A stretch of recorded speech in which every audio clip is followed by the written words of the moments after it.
சரி, அவனே சொல்லியிருக்கான், சிவனே சொல்லியிருக்கான், நாடோட நான் கூட ஓடனப்பா விடப்பா அப்படின்னு சொல்லியிருக்கான்.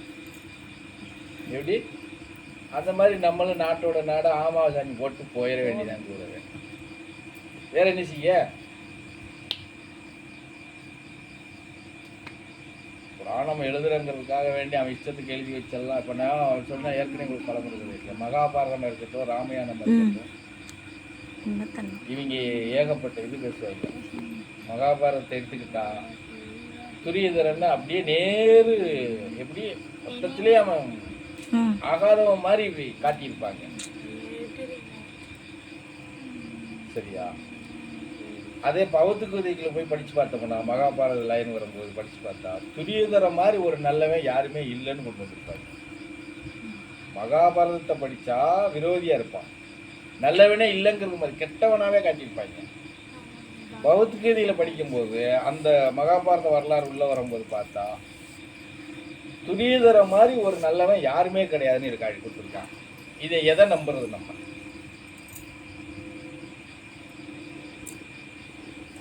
புரியுதா என்ன சொல்றது? ஆனா தீர்க்கமா நமக்கு எட்டின வரைக்கும் நம்ம சிந்தனை பண்ணி பார்க்கும்போது துரியதே நல்லவன் தான். அவங்களும் சந்தர்ப்ப சூழ்நிலைக்கு தகுந்த மாதிரி நல்லவங்களாவும் கெட்டவங்களாவும் இருந்திருக்காங்க. இல்ல எழுதுனவே இவன் சந்தர்ப்பத்துக்கு தகுந்த மாதிரி எழுதி வச்சுட்டான். கிருஷ்ணர் கூட அப்படித்தானே, அவர் பொய் சொல்லி தானே கர்ணன்ட்ட இருந்து உயிரை வாங்கினாரு, சூழ்ச்சி பண்ணி. என்ன சொல்றேன்னா, அது அந்த சூழ்ச்சி பண்றாருன்னா அவன் இன்னும் அப்படி சொல்ல போனா நான் இன்னொன்னு கூட சொல்லுவேன். உண்மை விஷயம் என்ன தெரியுமா? மகாபாரதம்ங்கிற ஒரு போர் ஒரு இதே ஒருத்தனுக்காக மாத்திரம்தான் நடந்தது, மக்களுக்காக நடக்கல, கௌரவருக்காகவும் நடக்கல, பாண்டவருக்காகவும் நடக்கல. இப்ப நீ சொன்னவாறு கிருஷ்ணன் இந்த திருட்டு பயலுக்காகத்தான் அந்த யுத்தமே நடந்தது. அவன் உயிரை காப்பாத்திக்கிறதுக்கு இவங்க இத்தனை பேர்த்த பணையம் வச்சான். ஏன்னா அந்த குடும்பத்துல இவனை கொல்றதுக்கு ஒருத்தன் பிறந்துட்டான். அவனை உயிரோட விட்டா நம்மளை கொன்றுவான், அவனை நேரடியாக இவன் கொல்ல முடியாது. அதுக்கு இத்தனை சூட்சமா சுத்தி விட்டு சண்டையை இழுத்து விட்டு, புரியுதா என்ன சொல்றது? அவனை 4 பேர் இவன் கொண்டா பழி இவன் மேல வந்துடும் இல்லையா? இன்னும் சொல்ல போனா அந்த யுத்தத்துல நல்லா எடுத்து புரிஞ்சுட்டு நம்ம படிக்கும்போது பார்த்தா பௌத்துக்கதையில் இருக்கிறது, மகாபாரதத்துல அது பொய்யா இருக்கிறது வச்சிருக்கிறான். பௌத்துக்கதையில அந்த பழைய பௌத்துக்கதை என்ற இருக்கு, ஒரிஜினல் பௌத்துக்கதை. இப்போ நிறைய டூப்ளிகேட்லாம் வருது. அதுல படிச்சோம்னா மகாபாரதத்தினுடைய இதுல கர்ணனை மிகப்பெரிய அளவுல நல்லவன் ஐமீனோட கொல்லும் போது கர்ணனை கொல்லல. இவங்க பலரும் நின்று கொஞ்ச வயசு பையன் இல்லையா, பாலகன் தானே. இவங்க அர்ஜுன் மேல இருக்கிற கோபத்துல என்ன பண்றாங்க, அவனை சின்ன பையன் கூட பார்க்காம அவனை சித்திரவதை பண்றாங்க, அன்பு எய்யறதில்ல. கர்ணன் பார்த்துக்கிட்டே இருந்துட்டு இவன் இவ்வளவு ஒரு வீரமான ஒரு பாலகன் இவ்வளவு துயரம் துன்பத்துக்கு ஆக வேண்டாம்னு கர்ண கொலை பண்றான். அவன் உயிரோட இருந்தா தானே இவங்க இந்த பண்ணுவாங்க அப்படின்னு இவன் என்ன பண்றான், அவங்க அவ்வளோ பேரு போட்டு அவனை சித்திரவதை பண்ணதெல்லாம் பெருசா பேசல. யாரு இந்த இவன் அர்ஜுனன்கிட்ட கீதை கொடுக்கும் போது உன் மகனை கொன்னது கர்ணன் தான், அவனை விடாத எப்படி அப்படிங்க. அது எப்படி அவன் கூட அவனை கொல்ல அப்படின்னு கேட்டா, விட்டேன்னா அவன் உன்னைய கொண்டுருவான் பாத்துக்கோ. எப்படி இப்படியெல்லாம் இது பண்றாங்க, புரியுதா? கர்ணன் யாருன்னு உனக்கு தெரியும் இல்லையா? குந்தி தேவிட்ட போய் பேசி நீ அவன்கிட்ட போய் சத்திய வாக்கு வாங்கு, அவன் நீதிமானு. எப்படி சொல்றான்? கர்ணன் நீதிமானு, கொடுத்த வாக்க தவற மாட்டான். அதுக்காக நீ போ, ஒரு பெத்த தாய அனுப்பிச்சு விட்டு நீ செத்து போ சொல்லி அவன் அதுக்கு அர்த்தம் அதுதான் என்ன, நீ செத்து போன்னு சத்தியம் வாங்கிட்டு வான்னு சொல்றான். அந்த மாதிரி நீ செத்து போடான்னு சொல்லி பிடிச்சி சத்தியமும் வாங்கிட்டு வருது. என் பிள்ளை 5 பேர்ல உனக்கு எதிரியா பார்க்கக்கூடிய அர்ஜுன் மேல மாத்திரம்தான் நீ அன்பு செய்யணும். பிறர் நாள் மேல நீ எக்கார்ந்து கொண்டும் நீ போர் தொடுக்கக்கூடாது. இது முதல் சத்தியம். ரெண்டாவது சத்தியம், ஒரு அன்பு தான் எய்யணும், ரெண்டாவது அன்பு எய்யக்கூடாது. அவ்வளோதான். ஒரு அம்பு அடிச்சியா அவ்வளோதான், திருப்பி நீ இன்னொன்று இது ஏற்கக்கூடாதுன்னு சொல்லி சத்தியம் வாங்கிட்டு வந்துடலாம். இதுக்கு இவன் என்ன பண்ணுறான், நீ போய் அவங்ககிட்ட போய் இப்படி சத்தியம் வாங்கலைன்னா உன் 5 பிள்ளையும் அவன் கொண்டுருவான். அதை எப்படி அந்த இதை அப்போ உனக்கு 5 பிள்ளை முக்கியமா ஒரு பிள்ளை முக்கியமானு கேட்கான். அவன் என்ன பண்ணுறது, 5 பிள்ளை தான் முக்கியம், மட்டும் போய் வாங்கிட்டு வரான். கர்ணனுக்கு தெரியுது, சரி நம்மளை கொல்றதுன்னு இவங்க முடிவு வைத்தாங்க, சாகிறது உறுதி. இங்கே வாம்மா தாயே, நீ தான் தாயின்னு வந்து எனக்கு ப்ரூவ் பண்ணி கொடுத்துட்ட, நீ சாகவும் சொல்லிட்ட, நீ உனக்கு நீ கேட்ட வரத்தை நான் கொடுத்துட்டேன், நான் ஒரு வரம் கேட்க எனக்கு கொடுன்னு கேட்க. அவன் பயப்படுறான். இவன் ஏட குடும்பம் ஏதாவது ஒரு வரம் கேட்டுட்டா என்ன பண்ணுறதுன்னு சொல்லி மறுக்காமல் எனக்கு நீ வரம் கொடுக்கணும்னு கேட்கும்போது, என்னன்னு சொல்லுப்பா அப்படின்னு கேட்கும்போது, நான் கீழே சாஞ்சா என்னுடைய தலை வந்து உன் மடியில் இருக்கணும், மகனேன்னு நீ அந்த இடத்துல அழணும், இது எனக்கு வரம் கொடுன்னு சொல்கிறேன். அதை அவன் கொடுத்துட்றான். புரிஞ்சதா? தெரிஞ்சதானே அந்த வரம். அதை முடிவாயிருச்சுல, நீ என்ன கொல்றதுன்னு முடிவு வேண்டாம், அந்த சாகுறதுன்னு முடிவாகி போச்சு. இதை மாதிரி செய் பெற்றதுக்கு. புரியுதா நான் சொல்றது? இப்படித்தான் பௌத்திகதையில் வருது. இதுவே மகாபாரதத்தில் படித்தா இது கொஞ்சம் மாறி. புரிஞ்சுதா? அப்போ நம்ம நல்லா ரெண்டும் படிக்கிறோம், எதை நம்புவான்? அது ஒன்று. மகாபாரதத்தில் யுத்தங்கள் நடக்கும்போது துரியதனை இவன் கெட்டவனாக காட்டியிருக்கிறான். ஆனால் யுத்த தர்மத்தை கௌரவர்கள் ஒருபோதும் மீறினது கிடையாது. அந்த காலத்தில் யுத்த தர்மம்னு நிறைய உண்டு, ஒருபோதும் மீறினது கிடையாது. ஆனா பாண்டவர்கள் மொத்தமே மீறி தான் பண்ணுவாங்க சண்டை. கேட்டா இவன் நான் இருக்கேன்டா பாத்துக்கிறேன்டா.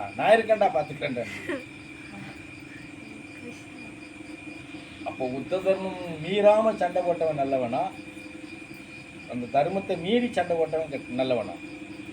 மீறாம போற விதிப்படி போற அந்த விதிமுறைப்படி தான் போகணும். ஆமா.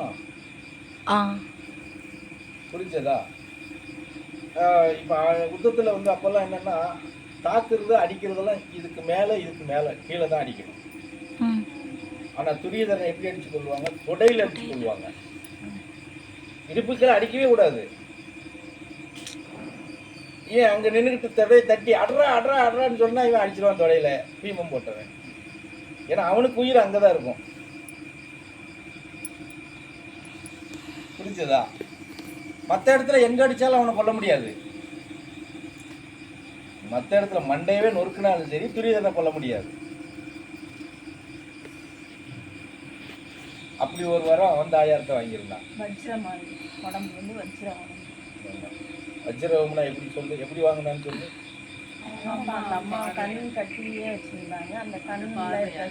பல ஆண்டு காலம் அது தவம். கண்ணை திறக்கும் போது அந்த மகாசக்தி வந்து அவன் முள்ள வஜ்ரமாக்கும். அதாவது நிர்வாணமா போறதுங்கிறது தான் அவனுக்கு சிது. இவன் கெடுத்துறான். ஒரு தாய் முன்னாடி போய் நீ எப்படி நிப்ப, வாழை இலையை கட்டிட்டு போன்னு சொல்லுவான். இவன் அச்சப்பட்டு, சரி அந்த இடம் தான் அச்சப்பட்டு போயிடுவான். அதனாலதான் அந்த இடத்துல அடிச்சா சாக முடியுங்கிறது. இது தர்மத்தை மீறுறது தானே. இப்படி எல்லாம் பண்ணி கொண்டுருவாங்களாம். பாண்டவர்கள் செவிச்சிட்டாங்களாம், நல்லவங்களாம். இவன் எழுதி வச்சிருக்கிறது. புரியுதா? சொல்றது புரியுதா இல்லையா? எல்லாம் ஆகிய கிருஷ்ண பரமாத்மா சண்டை வரப்போகுதுன்னு தெரியும். சரியா? பகடை ஆடுற இடத்துல இவங்க தோத்து போறான்னு தெரியும். சரியா? சைனி ஆடுற அந்த பகடை காயை வந்து இவன் நினைச்சா எங்க இருந்தாலும் அப்படி தூக்கி மாற்றி வச்சிடலாம்ல. பாண்டவர் அந்த இடத்துல ஜெயிக்க வச்சிடலாம்ல. தோக்கிறதுக்கு தோக்க வச்சுட்டு அதுக்கப்புறம் அவளுக்கு நூல் விட்டுக்கிட்டு இருக்கான். எப்படி தூயில் உரிகிறாங்க. இங்கிருந்து நூல் விடுறவன் விளையாடும் போது அந்த காயை மாற்றி வச்சிடலாம்ல. அது வந்துப்பா அந்த இடத்துல வந்து கௌரவர்கள் வந்து மாமாவை கூப்பிட்டாங்க, இவங்க வந்து அவரை அது கூப்பிடல. நம்மளை இழிச்சவாயனாயிருக்கா இவன் எழுதி வச்சது. அப்படிதான் சொல்றாங்க அந்த இதுல. மாமனை கூப்பிடல, அப்புறம் என்ன மயத்துக்கு நீ வந்து தூக்கி விடுற? அந்த அம்மா அப்பெல்லாம் அதெல்லாம் அந்த அம்மாவுக்கு ஊராம் பொண்டாட்டிக்கு நீ என்னத்துக்கு கடமைப்பட போற? அந்த அம்மா கூப்பிடுதுல்ல, அந்த அம்மா கூப்பிடுது. கூப்பிட்டா உன் புருஷன் தப்பா விளையாண்டாங்க, நீ கூப்பிடல, நான் விட முடியாதுன்னு சொல்லிட்டு போக வேண்டியது. ஒரு நன்றி கடன் தானே சாமி. அதெல்லாம் நன்றி கடன் ஒரு கடனும் கிடையாது. சண்டையை இழுத்து விடணும்.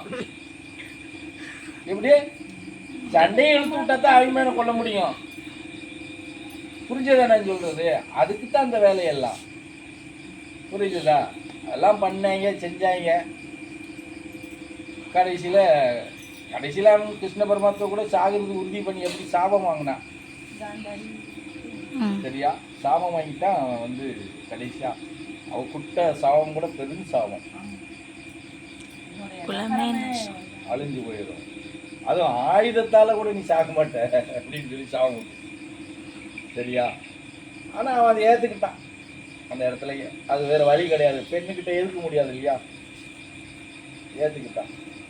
அதெல்லாம் அந்த மாதிரி எழுதி வச்சிருக்கிறது.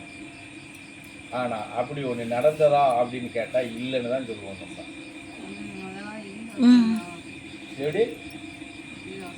ஆமா, இல்லைன்னு தான் சொல்லுவேன் நான். கற்பனையில் எழுதி வச்சிருக்காங்க இவங்க தான் சொல்லுவேன். எல்லாமே கற்பனை. மகாபாரத ராமாயணம் எல்லாமே கற்பனையாகும். அப்படித்தான் சொல்ல முடியும். இதிகாசனாலே கற்பனை. கற்பனை தான். ஆனா என்ன ஒரு விஷயத்த பாராட்டலாம், படிக்கிறவன் பூரா அதை நம்புறது மாதிரி கரெக்டா கோர்வையா எழுதியிருக்கான் பாரு, அவன் திறமசாலி. அவனை பாராட்டலாம். இப்ப கேட்டா என்ன சொல்லுவாங்க? ராமாயணம் முன்னாடி வந்ததா பாரதம் முன்னாடி வந்ததான்னு கேட்டா என்ன சொல்லுவாங்க? பாரதம் தான் முன்னாடி வந்தது இல்லையா? ராமாயணம் பின்னாடி வந்தது. நல்லா தெரிஞ்சுக்கிறோம். இது கம்முன்னு இருக்கணும். பாரதம் முன்னாடி வந்துருச்சு, ராமாயணம் பின்னாடி வந்துச்சு. அர்ச்சனை ரதத்துல ஆஞ்சநேயர் கொடி எப்படி வந்துச்சு?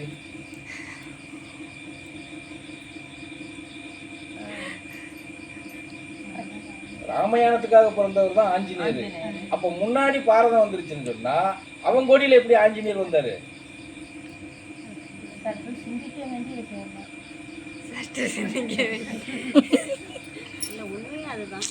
அப்ப இவன் எழுதுனது கற்பனையில இவன் என்ன யூகமோ அதைத்தானே எழுதியிருக்கான். கேள்வி கரெக்ட் தான்.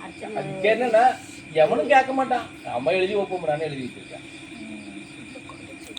ராமாயணத்துல இருந்த ஒரு சிறு அந்த பகுதியை எடுத்து இவங்க விரிவாக்கம் பண்ணிக்கிட்டாங்க, இவங்க கற்பனையை வச்சு.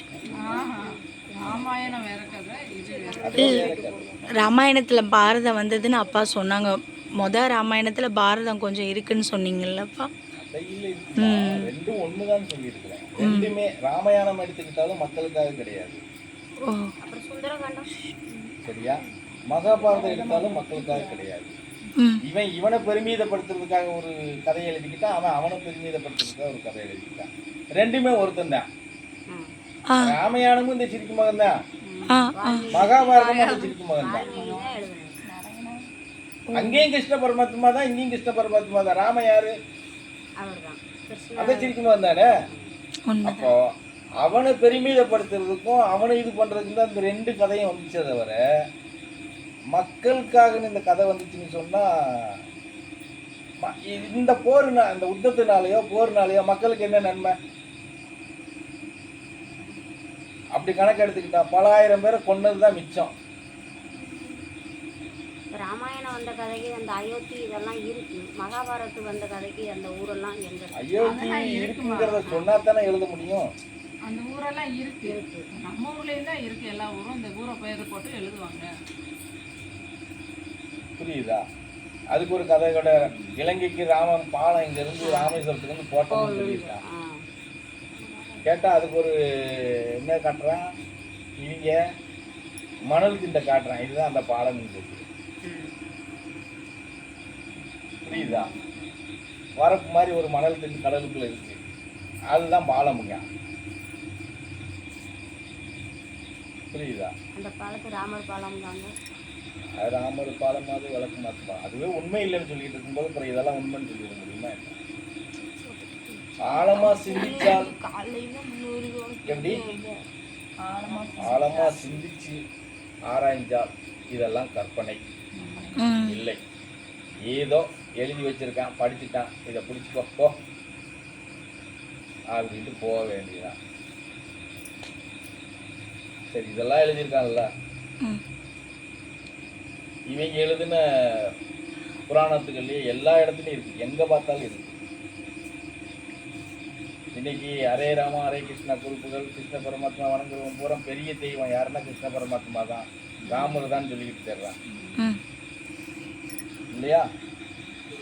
நம்ம என்ன சொல்றோம், யாரும் பெரியவன் இல்லடா, அவன் வேலையை அவன் பார்த்துக்கிட்டு இருந்தான், எல்லாத்தையும் இயங்க வைக்கிறதுக்கு ஒருத்தன் தேவை, அதுக்காக ஒருத்தனை உட்கார வச்சுருந்தாங்கடான்னு சொல்கிறோம். இவன் என்ன இல்லை இல்லைங்க, அவன் எழுதி வச்சிருக்கிறதுலே இருக்குது. எல்லாவனும் சிவனை நோக்கி தான் தவம் பண்ணி வர வாங்கியிருக்கானே தவிர சிவன் எவனோ நோக்கி இருந்து வர வாங்கலை.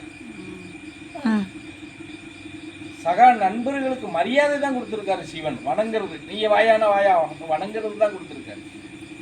இவர் தவம் இருந்து யாருக்கிட்டையாவது கிருஷ்ண பரமாத்மாட்டியோ புறமாட்டியோ எவங்கிட்டையாவது எனக்கு வரம் கொடுன்னு கேட்டிருக்காரா?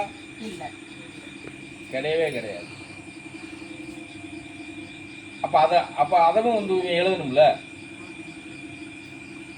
எழுதணும், நிச்சயமா எழுதியிருக்கோம். அது அப்போ சிவனை எவ்வளவு மேல்கோடு காட்டி எழுதணும்? அப்படி ஒரு குறிப்பீடு எங்கேயுமே எதுலையுமே எழுதலை.